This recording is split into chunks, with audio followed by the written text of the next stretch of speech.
like, comment and share. Tabligh TV official.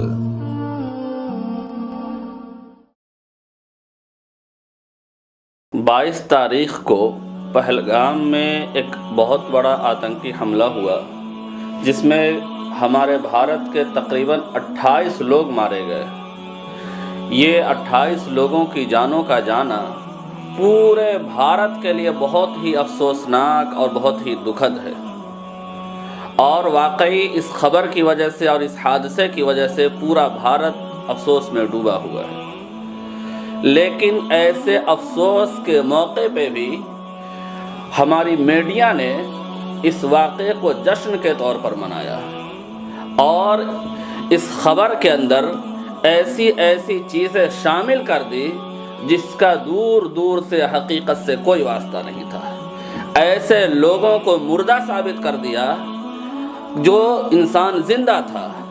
अपनी TRP के लिए, अपनी खबरों को फैलाने के लिए जिंदा लोगों को भी मुर्दा साबित कर दिया। बाद में वो लोग जिसे मुर्दा साबित किया जा रहा था, जिसका फ़ोटो और वीडियो चलाया जा रहा था, उस इंसान को आकर के बयान देना पड़ रहा है। वो आकर के बयान दे रहा है कि भाई मैं ज़िंदा हूँ, मुझे तुम क्यों मुर्दा क्यों साबित कर रहे हो, मुझे क्यों मुर्दा घोषित कर रहे हो। और फिर मीडिया ने इस चीज़ को, चूँकि मीडिया को हमारे मुल्क के अंदर हिंदू मुसलमान का माहौल बनाना था, इस खबर को हिंदू मुस्लिम के एंगल से देखा।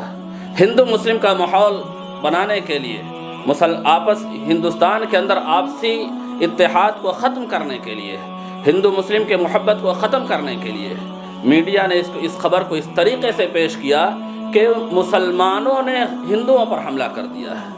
हालांकि भारत का मुसलमान भी, हर मुसलमान इस खबर से बहुत ही ज़्यादा दुखद है। और जाहिर सी बात, दुख कैसे ना हो कि जो लोग कश्मीर जैसे खूबसूरत जगह पे ज़िंदगी का मज़ा लेने गए थे, घूमने गए थे, और उन बेचारों को ज़िंदगी से हाथ ही धोना पड़ गया। ये किसी भी इंसान के लिए, जिस इंसान के दिल के अंदर, जिस इंसान के सीने में दिल हो, उसको अफसोस होना ही है। लेकिन मीडिया वालों को इससे कोई फ़र्क नहीं पड़ता है। बल्कि अगर ये कहा जाए कि ये गिद्ध की तरह हैं कि इन्हें किसी की लाश से भी कोई फ़र्क नहीं पड़ता है, बल्कि गिद्धों का हाल होता है कि वो मरे हुए जानवर को नोच नोच कर खाते हैं। बस इनका मकसद होता है कि हिंदू मुस्लिम हम कर दें मुल्क के अंदर और हमारी टीआरपी बढ़ जाए और इनका जो मिशन उसमें कामयाब हो जाए।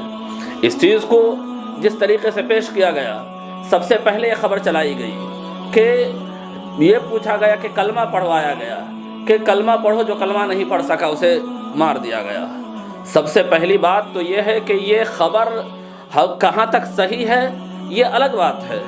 अगर इस तरीके की बात हुई है, अगर उन हमला आवरों ने इस तरीके की बात की है कि पहले कहा कि तुम हिंदू हो या मुसलमान हो और हिंदू होने की बिना पर मार दिया है, तो ये किसी भी तरीके से इस्लाम में जायज़ नहीं है।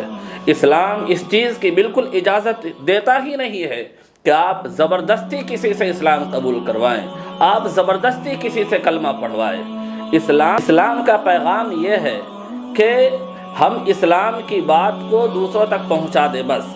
अब वो कबूल करेगा या नहीं करेगा ये उसका काम है, उसे हिदायत मिलेगी या नहीं मिलेगी ये अल्लाह के ज़िम्मे है कि उसे अल्लाह हिदायत देता है या नहीं है। हम ज़बरदस्ती किसी को इस्लाम कबूल नहीं करा सकते हैं, ज़बरदस्ती किसी को इस्लाम में दाखिल नहीं कर सकते हैं।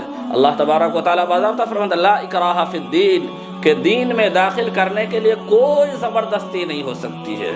तो किसी को इस बिना पर मार देना कि वो हिंदू है, ये कहीं से भी इस्लाम में जायज़ नहीं है।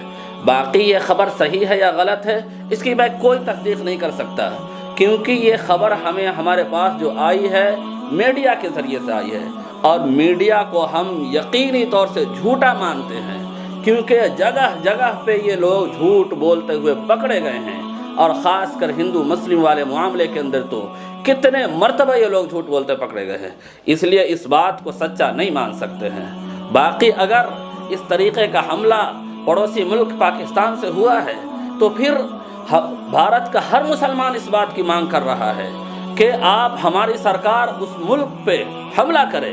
बाज़ाब्ता तौर से जिस तरीके से हमारे लोगों को मारा गया है, आप हमारी सरकार भी उस मुल्क पे उस तरीके से हमला करे। ये पानी बंद कर देंगे, یا اور کچھ بند کر دیں گے۔ یہ ڈرامہ کرنا بند کرے سرکار، یہ کھیل کھیلنا بند کرے۔ وہ ہمارے لوگوں کو جان مار دے، ہمارے لوگوں کی جان لے لے، اور ہم یہ کہیں کہ ہم پانی بند کر دیں گے۔ یہ کون سا کھیل چل رہا ہے؟ ہمارے لوگوں کی جانیں جا رہی ہیں، ہم دوسروں کا پانی روک رہے ہیں، بس اتنا یہی بدلہ ہے۔ تو ہر بھارتی چاہتا ہے، چاہے وہ مسلمان ہو یا ہندو ہو، اگر ہمارے ملک پہ حملہ اگر کسی ملک نے کیا، چاہے وہ پاکستان یا کوئی بھی ملک ہو، اگر پاکستان نے اس واقعے میں، اس حادثے میں، اس حملے میں پاکستان کا ہاتھ ہے، تو ہماری بھارت سرکار کو چاہیے کہ باضابطہ طور سے اسی طریقے سے جواب دے، جس بھاشا میں، جس زبان میں پاکستان سمجھنا چاہتا اس میں جواب دے۔ لیکن کبھی بھی یہ اس طریقے کے کرنے کو تیار نہیں ہوں گے۔ یہ صرف اور صرف لوگوں کو بیوقوف بنانے کے لیے کہ ہم یہ کر دیں گے، وہ کر دیں گے۔ لوگ اچھے سے جانتے ہیں، اور لوگ آ کر کے میڈیا میں بیان دے رہے ہیں کہ یہ کچھ کرنے والے نہیں، جھوٹ موٹ کا کھیل کھیل رہے ہیں۔ اور اگر آپ واقعی بھارت کے ناگرک بھارت کے لوگوں کے لیے خیر خواہ ہیں، بھارت کے لوگوں کی جان کی آپ کو پرواہ ہے، تو آپ ان کی حفاظت کے لیے آپ نے کیا کیا؟ سب سے پہلا سوال یہ ہوتا ہے کہ آخر وہ آتنکی ہمارے ملک کے اندر آ کیسے گئے؟ جب کسان آندولن چل رہا تھا، تو کسان آندولن کے وقت اگر کسانوں کو دہلی کے اندر آنے سے روکنا تھا تو سرکار روکنے میں کامیاب ہو جاتی ہے، اسے دہلی کے اندر نہیں داخل ہونے دیتی ہے، اور ایک آتنکی ہمارے ملک کے اندر آ جاتا ہے۔ پھر اس میں سرکار کیا کر رہی تھی؟ ساری ذمہ داری سرکار کی ہے کہ آخر ایسا ہوا کیوں، کہ اس کی جواب دہ کون ہے؟ اس کا جواب دہ سرکار ہے، کہ سرکار کی ناکامی ہے کہ ہمارے ملک کے اندر کوئی آتنکی آ جاتا ہے اور ہمارے لوگوں کی جانیں لے رہا ہے۔